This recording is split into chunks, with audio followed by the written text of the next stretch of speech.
Hi everyone, welcome back to the channel. Today we're diving into the 2026 Royal Enfield Hunter 350, what makes it tick, how it rides, and whether it's a great pick if you're shopping in this segment. Let's roll. Let's start with what the Hunter 350 is all about. This is Royal Enfield's Roadster / urban-friendly machine built on the 350 cubic centimeters J platform that it shares with other RE models. But with the Hunter, the emphasis is on agility, compactness, and a more modern styling direction. According to Cycle World, for 2026 there aren't radical mechanical changes, but the chassis dynamics and geometry give it a more refined feel.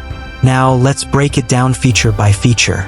Under the skin, the Hunter 350 carries a 349 cubic centimeters air-/oil-cooled single-cylinder engine. It produces about 20.2 horsepower at 6,100 revolutions per minute and 27 Newton-meters of torque at 4,000 revolutions per minute. That's the same basic power plant we've seen in recent RE 350s, but what changes is how well it's packaged and how it behaves in real traffic. Power is delivered through a 5-speed gearbox, with a slipper/assist clutch in the newer iterations that helps make clutch feel lighter in urban crawl and gives a nicer downshift feel. On the braking side, it runs a 300mm disc up front with a twin-piston caliper and a 270mm disc on the rear. There's a dual-channel ABS system as standard. Suspension-wise, up front there's a 41mm telescopic fork, non-adjustable, and at the rear twin shocks with 6-step preload adjustability. In 2026, the fork is a bit firmer relative to more relaxed REs, tuned to absorb square edges and provide better feedback in urban riding. The frame is a twin down-tube spine design, which gives good rigidity and helps make the handling sharper. Because the bike is relatively light and compact, its cornering and maneuverability are among its strongest traits. Many reviews say it flicks through corners and handles tight traffic well.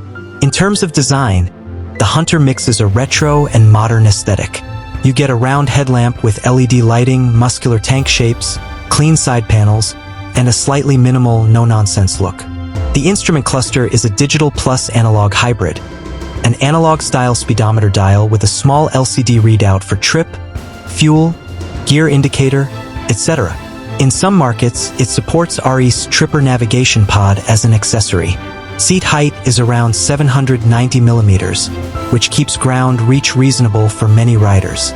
Ergonomics are rider-first, upright posture, moderately wide handlebars, and simple controls. A small detail but worth noting, the Hunter features 17-inch alloy wheels, tubeless tires, front and rear, among the few residential with that wheel sizing, assisting with handling and road manners. Color schemes tend toward urbane, muted palettes, and for 2026 there are fewer flashy variants. The base MSRP is quoted around US $4,299 in some markets. Performance in everyday use is where the Hunter shines. In city traffic, the lightness, torquey mid-range, and responsive throttle make it easy to weave, overtake, and feel confident. Many riders report that at low speeds, the clutch is smooth and manageable, great for stop and go.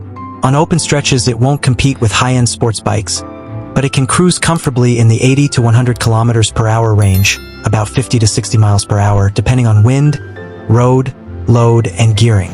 One thing to watch: at high RPM/top end, it can feel more strained, and vibrations will creep in, especially as you push the limits. Some reviewers felt that in its older forms, the top speed cap's around 120 km/h. But for the bike's intended use, everyday commuting, weekend rides, urban plus occasional open stretches, it's potent enough. Fuel efficiency is respectable. Users have quoted figures like 35 km/L or more under gentle riding, and real-world commuting tends to show good returns from a full tank. Because the engine is relatively simple and well-known, maintenance is easier and parts availability should be decent in many markets. On rough patches or potholes, the suspension does its duty, though it is not magic. If you hit big bumps at speed, you will feel them. But in urban contexts, it absorbs enough to be comfortable while still retaining good road feedback. Brakes are adequate, you get predictable feel and stopping power in typical urban to suburban riding envelopes.